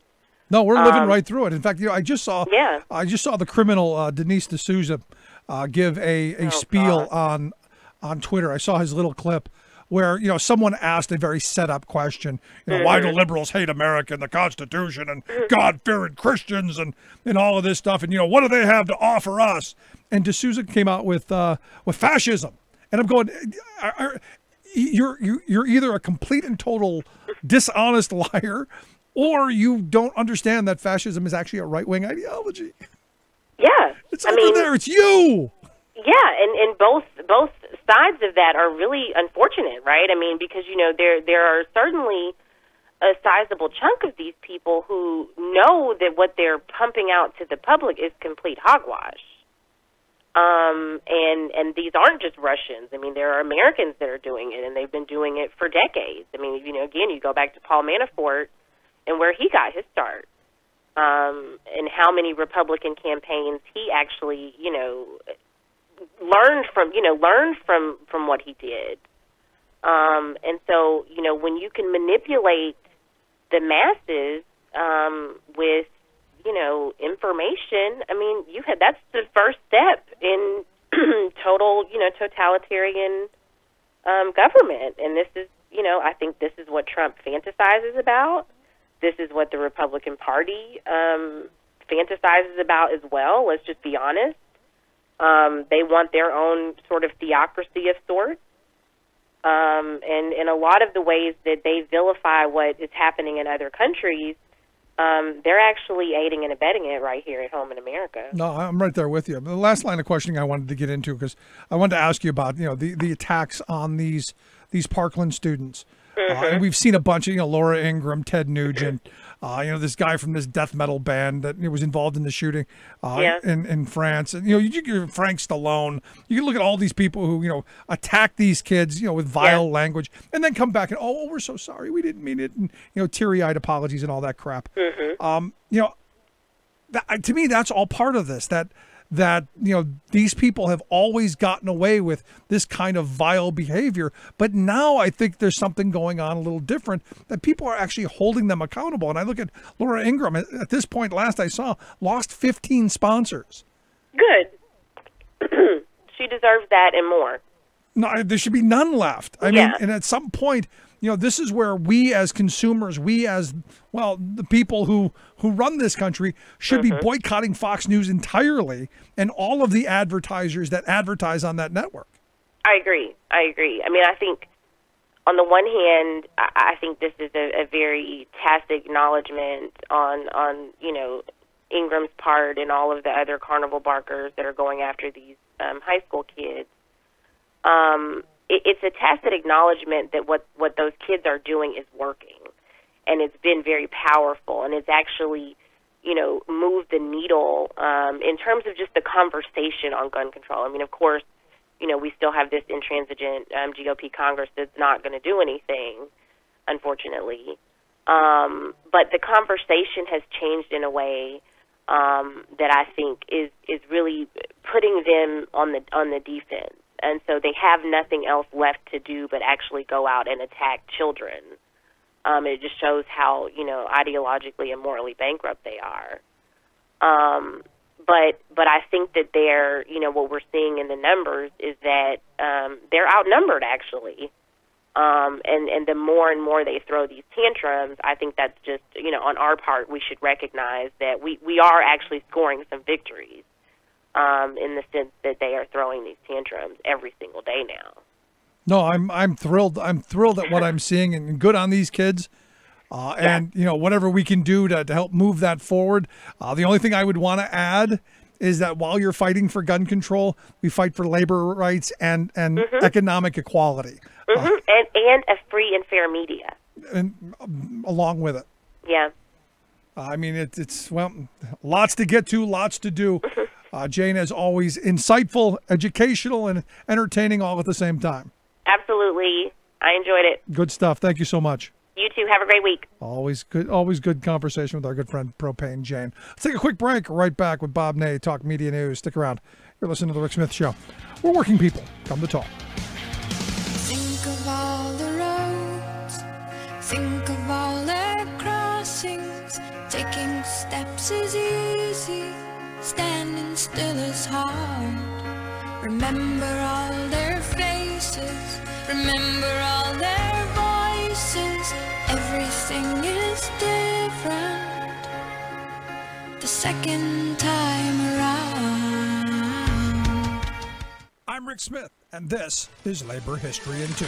On this day in labor history, the year was 1937. That was the day workers at the Hershey candy plant in Hershey, Pennsylvania, sat down. CIO organizers for the new United Chocolate Workers Union reported that anywhere from 2,000 to 2,400 workers were on strike. Hershey was a company town where streets were named Chocolate and Coca Avenue. Housing was built for workers, and the company funded public education and transit service. But the company also sought to monitor and control workers' behavior on their off time and showed favoritism in hiring and wages. The Great Depression created dire conditions even in the sweetest place on earth. Hours and bonuses had been cut. Workers grew increasingly frustrated with production speed up and unpredictable work schedules, all while Hershey still drew handsome profits. The company initially raised wages after meeting with the union, but then laid off the organizers 3 months later. That's when the workers shut off their machines and occupied the plant. The company refused to negotiate unless the workers left. By April 7th, dairy farmers became incensed at the loss of income. They mobilized with anti-union company forces to storm the factory and drive the strikers out.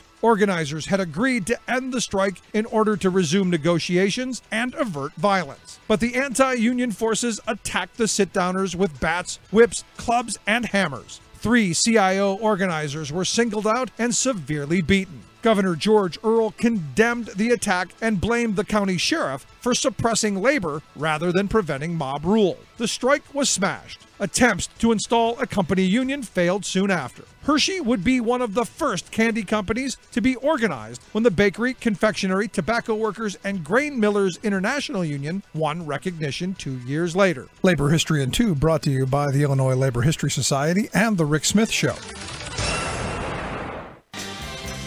The most important issues of the day. This is The Rick Smith Show.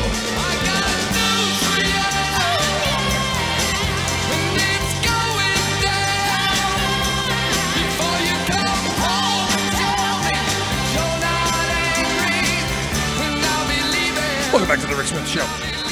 Check out the website, thericksmithshow.com. So, big day on the Wall Streets. Evidently, the end of the world is coming. That's all I keep seeing. The market, oh my God, it's falling, and it's all Trump's fault. Yeah, it is Trump's fault. All of this stuff is Trump's fault. This insanity, this constant chaos. This is not normal. Let me say that again. This is not normal. What we see every day coming out of this administration. We could not even have a peaceful Easter Sunday. Christ could not rise from the dead without chaos in America.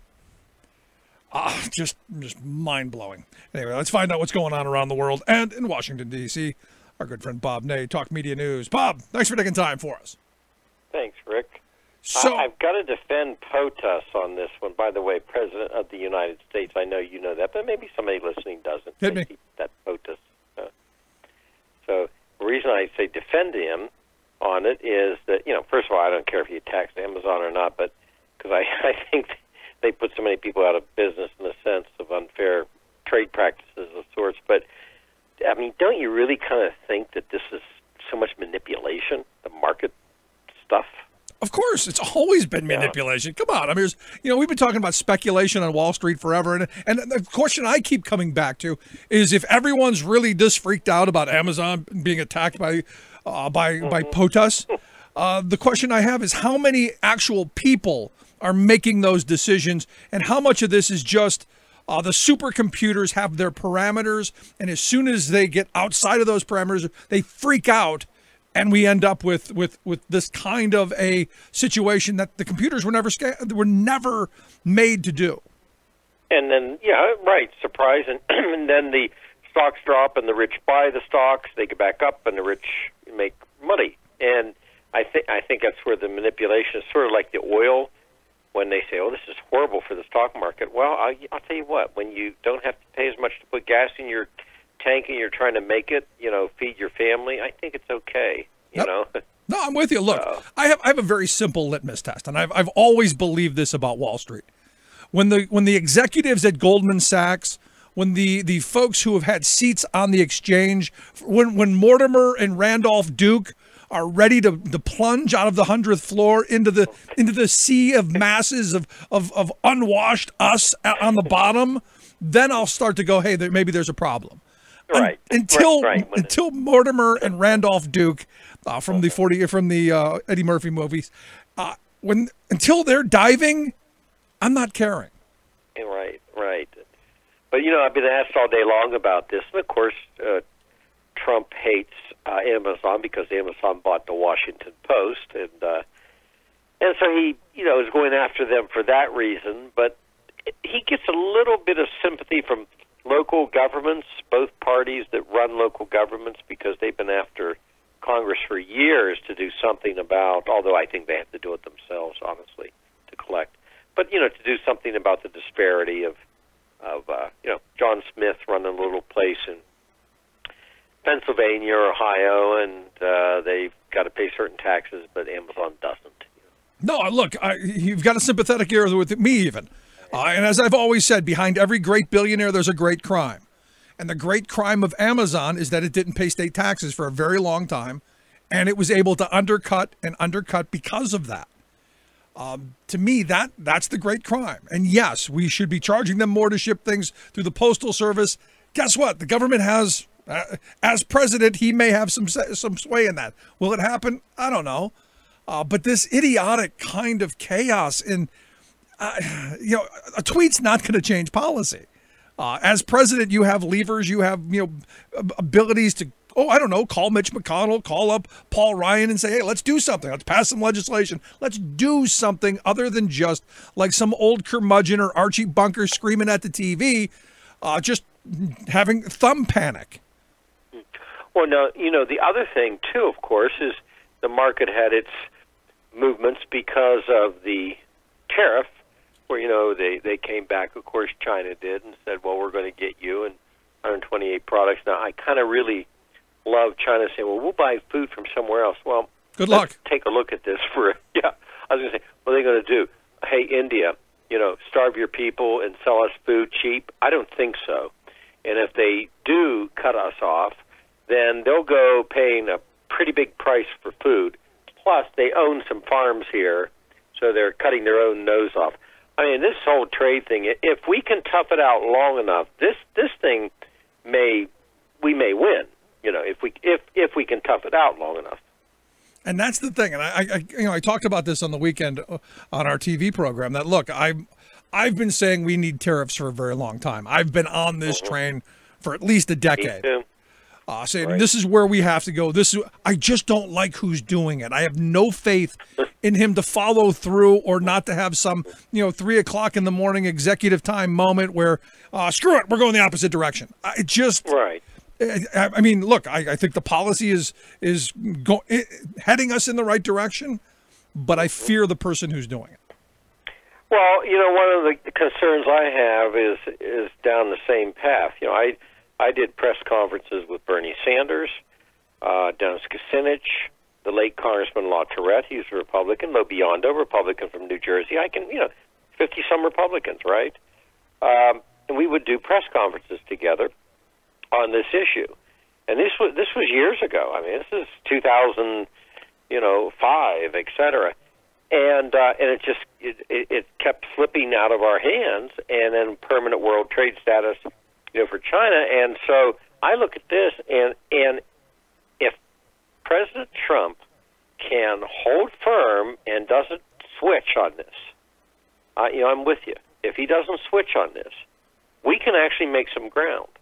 Now, I am also worried that they'll trade North Korea. We want North Korea so bad with here, China's brokering this if you do what we want. I fear that, too. Sort of like the hostage crisis. Iran knew we wanted them back so bad that we would, capitulate to them. Right.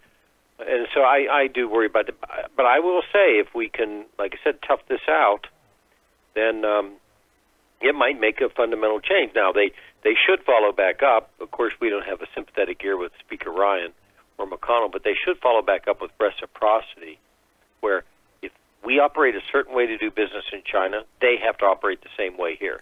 Saudi Arabia, we have to operate a certain way. They have to operate the same way here. If we could do that, that would be great. No, I've been saying for years what we need the high road standards, not the NAFTA standard of least restrictive trade barrier, but the high road, saying, look, we're going to pursue high road labor standards and strong environmental protections and not put us as a nation who does have strong regulations at a disadvantage to countries who are willing to pollute the air and water and kill their people. I'm just sorry. We shouldn't be having open competition with countries that are desperate. I just think it's a bad idea. Right. Exactly. And if if Trump's the guy who could bring this, and I hate saying this, but and I do, I hate even thinking the fact that if this works out and it goes the way I hope it does, he's reelected in 2020, and we got 4 more years of just absolute insanity. Oh gosh. Government by tweet. Oh gosh, that would just be horrible. It would just, I don't know. It just, especially after this weekend. Look, I mean, this was supposed to be a family weekend. This was supposed to be, a religious holiday. And over the weekend, all we got was insanity coming out of his Twitter account and from him all weekend. Just, can't you shut up for 5 minutes? Well, he really ruined I'll tell you, he stepped on his own message with the immigration, because think about this for a second. If you want to, I was analyzing this today for some stations. If you want to frame the message, right, where, you appeal to a pretty large group of people in this country, then you don't mention DACA, or you mention DACA dreamers by saying, hey, I'm all for, the start of this conversation. Congress never acted. I gave them a chance. I'm willing to do this and that. But, you put that in caps. Buses of people that Mexico lets through, I don't tolerate that, all right? I think if he gave that message, then he put some people in the box of saying, oh, no, we tolerate the buses running through. Right. But he didn't. He put, now I know why he did it. He put the DACA in there. If you don't, DACA's dead. No, don't associate DACA with the buses, coming through Mexico. I know what he was thinking, though. No, you know what someone told him. I think he thinks immigrants all bad, all go, but he's been told that the DACA thing is so popular with the American people that he's almost got to give something on this. And by the way, DACA is dead not because the Democrats did anything, because understand, Obama is the one who put it through. It's because he killed it. Right. I mean, am I the only one who sees that as the reality? Yes, yes, you are, because what he did was, and I'm laughing because what he did was, he undid it and then said, okay, hey, pass this and do it the right way. And of course, they all sat. Now, Mitch McConnell, I've got to give him credit. He said, okay, get to 60 and I'll vote it all out. And nobody could get to 60 votes, yeah. Which they shouldn't have to do anyway. It should be 51. I remember we had that conversation, and I'm like, again, you got to give McConnell credit. I'm again not a fan, but you got to give him credit of knowing how to manipulate the system and how to protect himself. Right. He knew they couldn't come to 60. Of course he did, and that's why he did it. But it's just amazing to me that every day it's something else, and as you're absolutely right. I mean, the buses and the DACA and then the southern border. Mexico's got to build a wall on its southern border. Is that the message? And of course everybody knows Mexico's. You can go there and throw some pesos around the ground, and you're going to get anything through there you want. I mean, that's just the way the way the system runs. A lot of countries function that way. So, but I thought he could have left DACA out of it, honestly, and that would have been a better sell for him. Yeah. Well, leave it to him to. If you can put DACA in it too, don't do it on Easter Sunday. Exactly. I mean, really. And that was the thing. Not that it changes, but don't do it on Easter Sunday. And he went to church. Good for him. Right. Is that the first time that he's gone to church while in office? I don't know. I don't do the church judgmental thing on the politicians. It's like, why does he go to that church or that religion? It's like, oh, okay. I don't either generally, but I just I look at him as someone who is, come on. We all know you're not a churchgoer. Mr. Grabber by the you-know-what, stiffing every contractor that's ever worked for him. I mean, he's the ultimate con man and confidence guy. To have him walk into a church, I mean, come on. I don't know. I don't even know what. I don't know. I haven't followed the whole. I don't care what the Church of Wall Street. I'm sure it is. Whichever one's going to give him the best price or the best ratings. I don't know. Let's move on. Evidently, the possibility of Donald and Putin having a meeting in Washington. Really, is that possible? I don't think so. But somebody naturally would be accused of leaking this, but they didn't. The Kremlin said it. This came out of the Kremlin. That's where, as I understand it, this wasn't a leak. This was the Kremlin saying, he suggested a meeting. I don't think that's going to happen. Oh, do you think? Future. I mean, come on. I mean, would that not be the ultimate stab in the eye to Mueller? Mm-hmm. Oh, yes. No question about it. Maybe Mueller could interview Putin while he's here. That was a good idea. Maybe that would be it. Maybe. So still, what are we thinking about the firing? Are we expecting Mueller to be fired anytime soon? I saw another New York Times piece today. How Trump could fire Mueller and still get away with it. I don't know. I don't think so. I mean, this thing's going to go on and on and on and on. At some point in time, it goes on too long. It's like the 900 Benghazi hearings, right? They had so many hearings over such a period of time that it's just like, okay, what are you doing? And I think with the Mueller thing, that it could go on too long. I mean, at some point in time, they're going to have to wrap it up. No, I'm with you. At some point, there's got to be some closure here, and I keep hearing people say, no, we're getting to that point. They've interviewed all these people. The pieces are going to start falling. We're impatient Americans. We want it now. I'll tell you who ought to stay off of Twitter, though, is Flynn's son. Yeah, really. He dodged a bullet. He just ought to go away somewhere right now. And he's lucky his father fell on the sword for him. That's right. Yeah, I just if it were my kid, hey, dummy, good luck in prison. Let me know how that works out for you.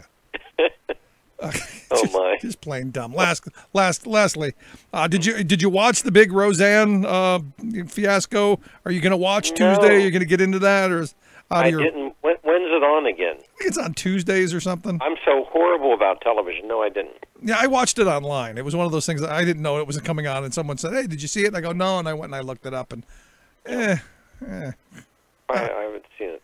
I never watched it when it was on before. I don't know. Everyone's all crazy because she's a lunatic, and we know she's a lunatic. So why would you be surprised that a lunatic is doing crazy things? Yeah, I have not watched it. All right. Well, maybe something. Now I'll watch it once. Maybe something that you can binge watch. When you're bored. I do that usually about 6 years after the stuff's on, and I'm like, why didn't I watch that before?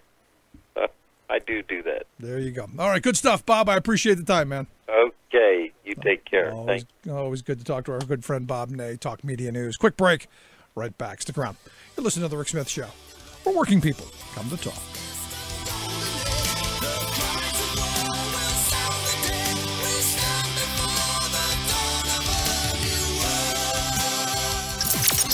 Radio of, for, and by we the working people. The Rick Smith Show. I'm Rick Smith, and this is Labor History in 2. On this day in labor history, the year was 1917. That was the day that Montana Republican Jeanette Rankin was sworn in as the first ever woman elected to the U.S. Congress. Her mother was a school teacher, and her father was a rancher. On her victory, Representative Rankin said, "I may be the first woman member of Congress, but I won't be the last." Rankin was dedicated to the causes of women's suffrage and improving social welfare, especially for women and children. She was also a staunch pacifist. She was one of only 50 representatives who voted against the United States' entry into World War I. Her stance cost her politically. After one term in the House, she ran for the Senate but lost. Losing her place in Washington did not slow Rankin down, however. She became the field secretary for the National Consumers League, a post she held for 3 years. Working from the famed Hull House, she traveled around the Midwest speaking for women's rights and workers' rights. She lobbied state legislators to support minimum wage laws and to reduce the long hours required of many workers. She was a major advocate for the Child Labor Amendment. This proposed amendment to the U.S. Constitution would have required Congress to regulate all labor by children under the age of 18. 28 states ratified the amendment, but it never reached approval by 3/4 of the states required to amend the Constitution. In 1941, Rankin returned to Congress. There she continued her dedication to pacifism, where after the attack on Pearl Harbor, she cast the only no vote on the U.S. entry into World War II. The very unpopular vote effectively ended her political career. Labor History in 2 brought to you by the Illinois Labor History Society and The Rick Smith Show. For more information, go to laborhistoryin2.com. Remembering that united we bargain, divided we beg. Rick Smith. To this battle, take my union gun. Gonna end this world of slavery, for this war is one you're bound to lose.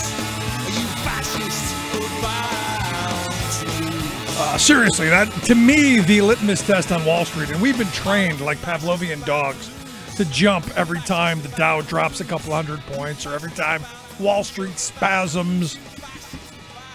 And I kind of remember, and I was telling Bob this, off air, where I remember I was working for a company at the time that had been spun off, and it was a unionized company, and it was spun off to die. But ultimately, the unionized company survived, and all the non-union companies, they all failed miserably. But I remember this was like 1996, and it was a lot of companies that were doing this. They were focusing you on the stock price. And I remember talking to people about, hey, do they do this where you work? Yeah, they just started this. It was kind of a phenomenon of that middle 90s era. Because look, they had gotten us away from thinking that we needed defined benefit pension, that, hey, we can have these wonderful new 401ks. Won't it be great? We'll all be millionaires. And I remember saying at the time when I got the job and they laid it out for me that, they said, you work here 30 years, you'll be a millionaire when you retire. And I go, look, they're never going to allow some dumb truck driver to have $1 million. It's never going to happen. And if it does, you'll need $100,000 to buy a loaf of bread. And after 18 years, I think I had like $170,000. There was no way you were getting to the million because we had multiple recessions and we had lots of, graft and Wall Street doing what it does best, stealing from working people. So, I learned early and young that, don't put a lot of credence in the day-to-day machinations of Wall Street. The roller coaster, ignore. Because when it goes down, rich people get richer because they buy more when it goes down, so that it will go up. And then they sell. And then pension funds like mine end up buying it. And it's another way of screwing the working class even worse, because now we've all got 401ks. And it's a masterful theft of working class wealth. And as I've said, and I said it back then, when you start seeing these CEOs, when you see Jamie Dimon and JP Morgan Chase, you start seeing the guy from Goldman Sachs, you see him standing on the ledge, thinking about jumping because, they've lost everything, that's when you start worrying. That's when you go, uh-oh, it's bad. But a couple 100-point drop today, the sky's falling, and oh my God, it's oil! It'll go back up in a couple of days. They've trained us. They've trained us to go, here, look, like kittens with string. We're following the laser pointer or the string. It's that simple. And again, it comes back to bread and circus. Just amazing to me. Lastly, I want to get to my coal friends. What happened to all the winning we were going to have? Evidently, we were going to have lots of winning. We were going to be tired of winning. And coal was going to come back. It turns out that evidently First Energy, which is a very big coal and nuclear power company, they have filed Chapter 11 restructuring. They did this over the weekend, and just a couple of days ago, I guess it was, they sent a letter to the Department of Energy that, understand, Republicans want to destroy and do away with, begging for emergency relief. They want to bail out. They need money. And it's because, again, you go back to the fact that natural gas, the shale gas, has killed coal. And it's even killing nuclear. And you look at this and you go, okay, so what's going to happen? Well, will we bail out the coal industry? We're not bailing out the workers of the coal industry, because understand we still haven't figured out their pension problems, which should be a no-brainer, and their healthcare problems, which should be a no-brainer because we promised it to them. But here you go. You've got this. We're gonna create jobs. It was gonna be great. Now they're, uh-oh. Also, all the winning. iHeartRadio. Again, you go back to one of my biggest complaints about the Clinton era was the telecom bill of '96, which allowed, what they said was competition. What it actually did is it allowed you to buy more radio stations, allowed you to buy more television stations, and allowed you to have multiple media outlets in different markets.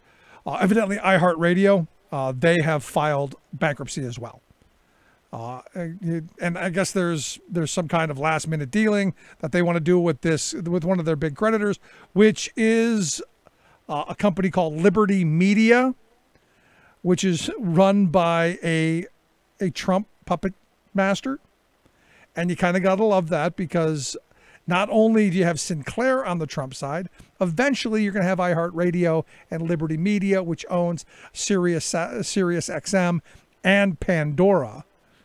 So again, the consolidation of our media into the fewer and fewer hands of billionaires who we continue to give tax dollars to. Congratulations, your lower wages, your less health care, your destroyed Social Security, Medicare being gutted, infrastructure crumbling, educational opportunities for your kids going away has created the wealthiest billionaire class in history, and they are taking over the media so they can keep us all stupid by telling us that everything's great. It's the greatest economy ever.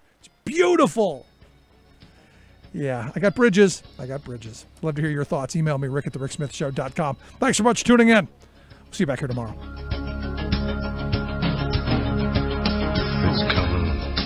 You've been listening to The Rick Smith Show. Together, we can make America better. Email rick@thericksmithshow.com or interact with us anytime at thericksmithshow.com. Until next time, this has been The Rick Smith Show, where working people come to talk.